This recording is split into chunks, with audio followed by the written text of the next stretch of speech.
बातें तो वो बड़ी बड़ी कर रहा है, पार्वती से अपना संबंध जोड़ रहा है। जाओ, जाकर उसे तुरंत वहां से हटाओ। जाओ। जैसी आपकी आज्ञा भोलेनाथ। आओ भृंगी, चलो मेरे साथ।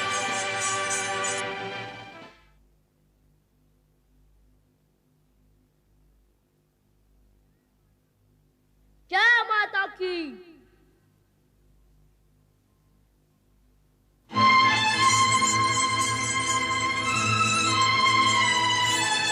सावधान, एक बार भी माता की कक्ष की ओर बढ़ाया तो माता का नाम लेके माथा फोड़ दूंगा तुम सबका। बालक तो बड़ा उद्दंड है।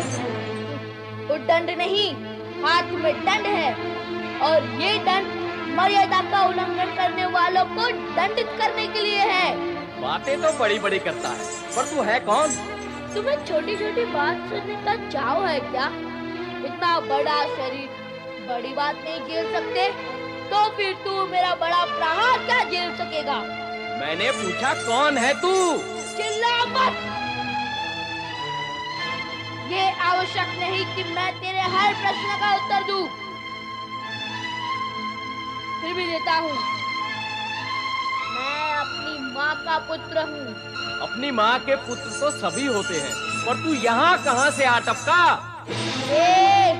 अपनी वाणी और भाषा को वश में रख। मैं कोई जल की बूंद नहीं जो टपक पड़ूं। मैं माँ का पुत्र हूँ, आया हूँ, प्रकट हुआ हूँ।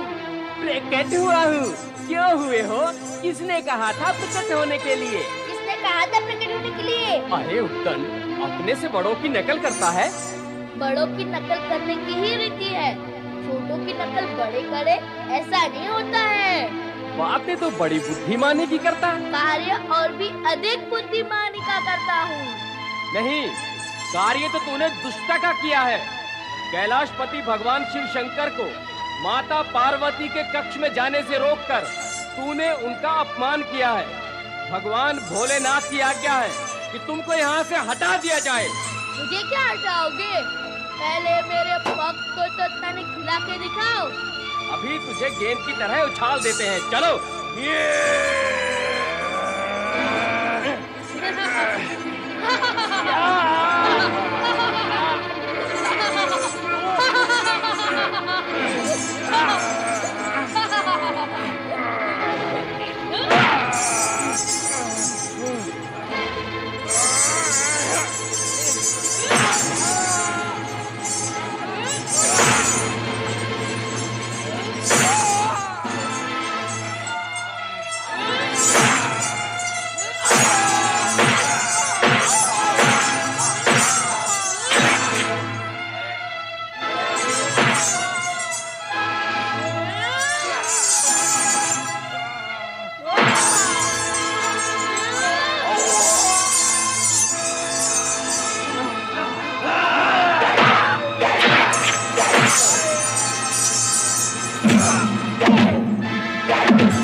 एक बालक के हाथों पिट गए तुम सब। ना जानी चाहिए तुम्हें। स्वामी, वो कोई साधारण बालक नहीं है। तो तुम क्या साधारण गण हो? उसके पास अद्भुत और अलौकिक शक्ति है। तुम्हारी शक्ति कहां गई? जाओ, जाकर तुरंत उसे पार्वती के द्वार से हटाओ। जाओ। भगवान, वो फिर भी ना माना तो देवी पार्वती से कहो उसे वहां से हटाए। जाओ। इस बार तुम निकट आए या कक्ष की ओर बढ़ने का दुस्साहस किया तो मैं तुम सबको उठाकर फेंक दूंगा। देखते हैं कौन किसको फेंकता है। इस बार यदि माता पार्वती की तरफ जाने से तुमने हमें रोका तो हम तुम्हें जीवित नहीं छोड़ेंगे।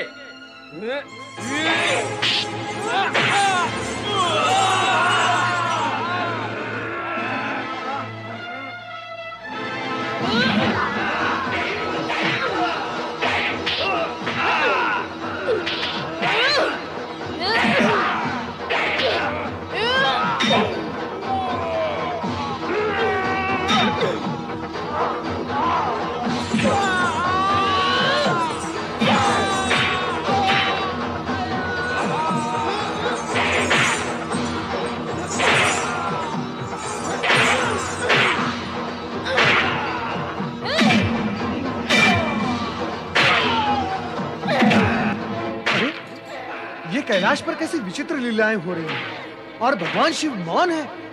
देवर्षि, मेरा विचार है कि हमें तुरंत कैलाश पर चलकर स्थिति का ज्ञान करना चाहिए। उचित है देवराज। चलो हम शिवजी से ही पूछते हैं, ये क्या हो रहा है, क्यों हो रहा है।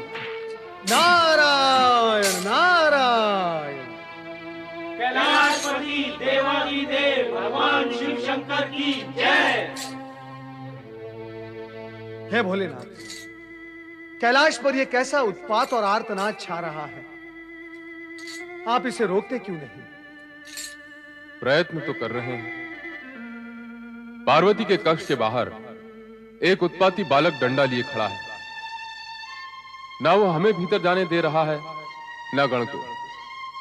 अब एक बालक पर हम अपनी शक्ति का प्रयोग कैसे करें? पर यह बालक है कौन प्रभु? और अचानक कैलाश पर कैसे प्रकट हो गया? स्वयं को माता का पुत्र बताते हुए वो पार्वती के कक्ष की ओर संकेत करता है। अब वो वहां से हटे तो हम भीतर जाएं और पूछे पार्वती से कि तुम्हारा ये पुत्र कहां से प्रकट हुआ है।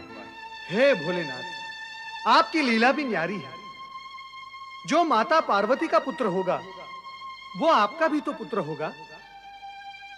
आप तो माता पार्वती से पूछेंगे, परंतु हम सब किससे पूछेंगे?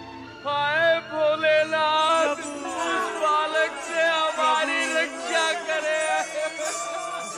उसकी लाठी में अद्भुत शक्ति है महेश्वर।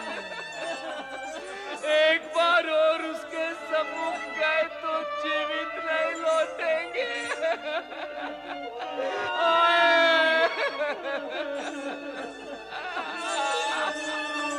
शांत हो जाओ नंदी महाराज, शांत हो जाओ। भगवान भोलेनाथ अवश्य कोई उपाय करेंगे। मैं क्या उपाय करूंगा? उस बालक की दुष्टता और धृष्टता पर यदि मेरा क्रोध जाग उठा तो अनर्थ हो जाएगा। आप उपयुक्त समय पर आए हैं, इसलिए उस बालक और गण की रक्षा के लिए श्री हरि विष्णु और ब्रह्मा जी के पास जाएं और उनसे निवेदन करें कि वे कैलाश पर आकर उस बालक को प्रेम से वश में करें। हाँ, यही उचित होगा। हम इसी समय वहां जाते हैं देवेश्वर।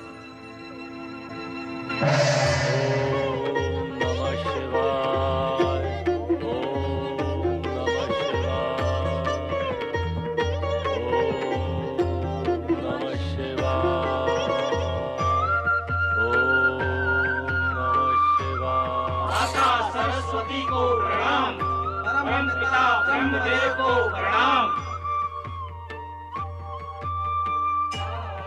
देवराज इंद्र एवं देवर्षि नारद के साथ देवगण भी पधारे, अर्थात समस्या गंभीर है। हाँ परमपिता, समस्या अत्यधिक गंभीर है। अपनी संगीतमय वाणी में समस्या प्रस्तुत करने तथा उस समस्या का समाधान निकालने में नारद निपुण है। इसलिए नारद, तुम ही कहो कि समस्या क्या है। परमपिता, कैलाश पर एक उद्दंड बालक दंड लेकर प्रकट हुआ है। वो शिवगण को दंडित करता ही जा रहा है। वो ना तो भगवान शिव न शिवगण के रोके रुक रहा है, बस दंड घुमाता ही जाता है। कैलाश पर जहां भगवान शिव की लीला व्याप्त है, वहां इस उद्दंड बालक की उद्दंडता शिव लीला ही लगती है। परंतु जब यह विषय भगवान शिव के सम्मुख आया तो भगवान शिव ने हमें आपके पास भेज दिया। यहां भेजने का कारण? भगवान भोलेनाथ का हमें यह आदेश है कि हम आपसे तथा श्री हरि विष्णु से यह कहे कि आप उस उद्दंड बालक को समझाएं और वश में करें। हे परमपिता, आप तो इस सृष्टि के सृजनहार हैं।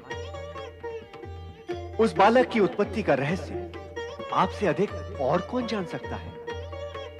उसका अचानक कैलाश पर प्रकट होना, सदाशिव का उसकी उत्पत्ति के बारे में अनभिज्ञ होना, ये रहस्य को और अधिक गहरा रहा है ब्रह्मदेव। सत्य यही है कि ये सृष्टि के कल्याण के निमित्त रची गई शिवलीला है। शिवलीला? नारायण नारायण, अर्थात हमारा अनुमान सत्य निकला। यह ऐसी लीला सिद्ध होगी जो समस्त जगत को चकित कर देगी। शिवलीला से इस जगत का कल्याण होगा, ये तो शुभ ही है, परंतु उस उद्दंड बालक का क्या उपाय किया जाए? जब सदाशिव ने तुम्हें उस बालक को समझाने के लिए मेरे और श्री हरि विष्णु के पास भेजा है, तो यही उपाय करना होगा। अब तुम सब कैलाश पहुंचो और मैं भी श्री हरि विष्णु को विष्णु लोक से लेकर कैलाश पहुंचता हूं। वहां पहुंचकर उस बालक को समझाने का प्रयत्न करेंगे। जैसा आप उचित समझे ब्रह्मदेव। हर हर महादेव, हर हर महादेव।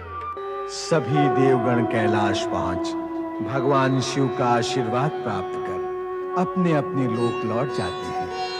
कार्तिकेय की वीरता सुन कृत्तिकाएं पार्वती से अपना पुत्र वापस मांगती हैं, परंतु शिव व कार्तिकेय के समझाने पर लौट जाती हैं। पार्वती नंदी को स्नान कक्ष की निगरानी सौंपती हैं, परंतु नंदी शिवजी को नहीं रोक पाता। तत्पश्चात मां पार्वती स्वयं की एकांत सुरक्षा के लिए अपने शरीर के मल उपटन से एक पुतला बना उसमें प्राण फूंक गणेश नामदेव कक्ष के बाहर निगरानी के लिए भेजती है। गणेश नमन स्वीकार करें परमपिता, और श्री हरि विष्णु आप भी। कल्याण भव। चंद्रदेव, तुम इस समय यहाँ? हाँ परमपिता, प्रभु भोलेनाथ के दर्शन करने चला आया, किंतु देखता हूँ यहाँ का वातावरण ही विषम है। हाँ, मैंने आते समय भवन के बाहर देखा तो कुछ शिवगण मूर्छित पड़े हुए थे। ये क्या हुआ, कैसे हुआ पूज्यगण? आओ हम सब देवेश्वर से विनती करें, वही हमें इस विषय में कुछ बताएंगे। आइए।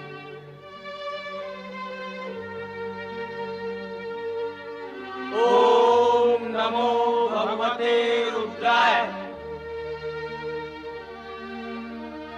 महेश्वर, कहाँ है वो उद्दंड बालक? पार्वती के कक्ष के बाहर खड़ा है। आप सभी देवगण उस उद्दंड बालक को बस में करके कैलाश पर शांति स्थापित करें। आश्चर्य का विषय है, कैलाश में अशांति हो गई। कुमार, घोर आश्चर्य का विषय तो यह है कि भगवान भोलेनाथ की उपस्थिति में यह अशांति हो रही है। श्री हरि विष्णु जी, हमें वहां चलकर देखना चाहिए। हाँ, देखें तो ऐसा कौन सा बालक है जिसने इतना उत्पात मचा रखा है? आइए।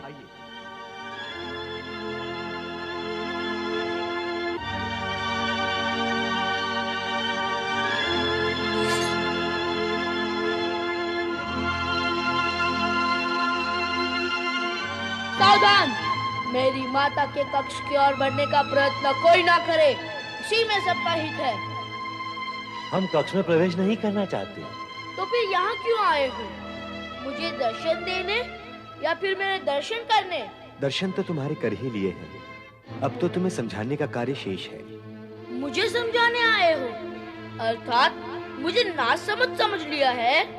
नहीं, ऐसा समझते तो तुम्हारे पास क्यों आते? हम तो तुम्हें यह समझाना चाहते हैं कि क्षमा करें पूज्यगण, समझने की आवश्यकता मुझे नहीं आपको है।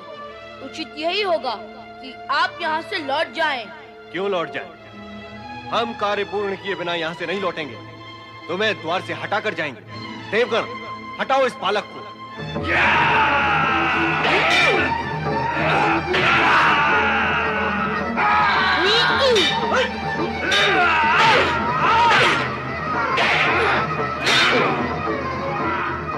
ला, मैं स्वयं तुझे हटा देता हूँ।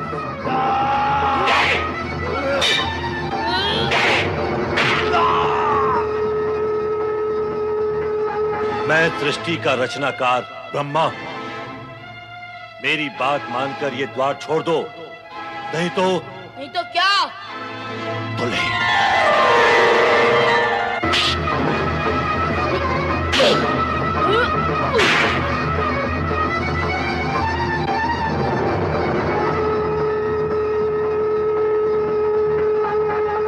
मैं जगत का पालनहार श्री हरि विष्णु तुमसे ये निवेदन करता हूं कि द्वार छोड़ दो।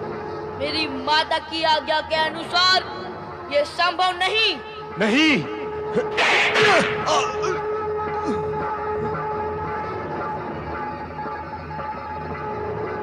धन्य है वीर बालक, तेरा ये साहस, तेरा ये बल धन्य है।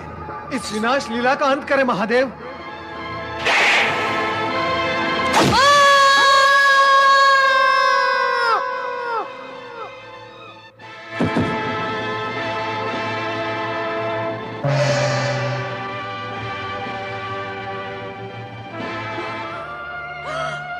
गणेश, मेरा पुत्र, क्या हो गया तुझे?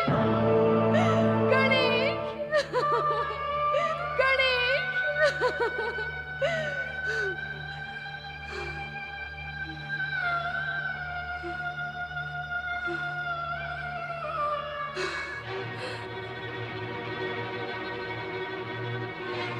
किसने किया ये दुष्कर्म? उत्तर दो। क्या अपराध किया था इस बालक ने? उत्तर दो।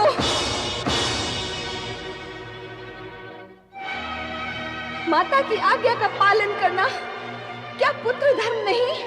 उत्तर दो।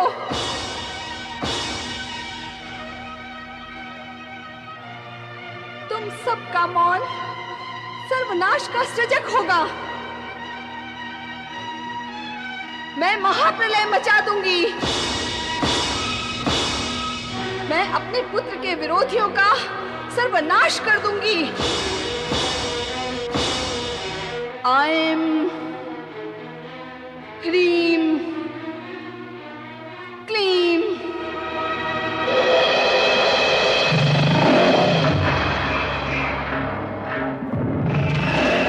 स्मांडा देवी प्रकट हो।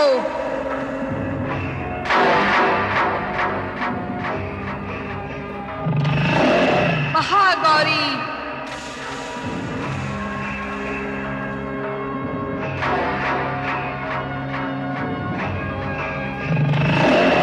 ब्रह्मचारिणी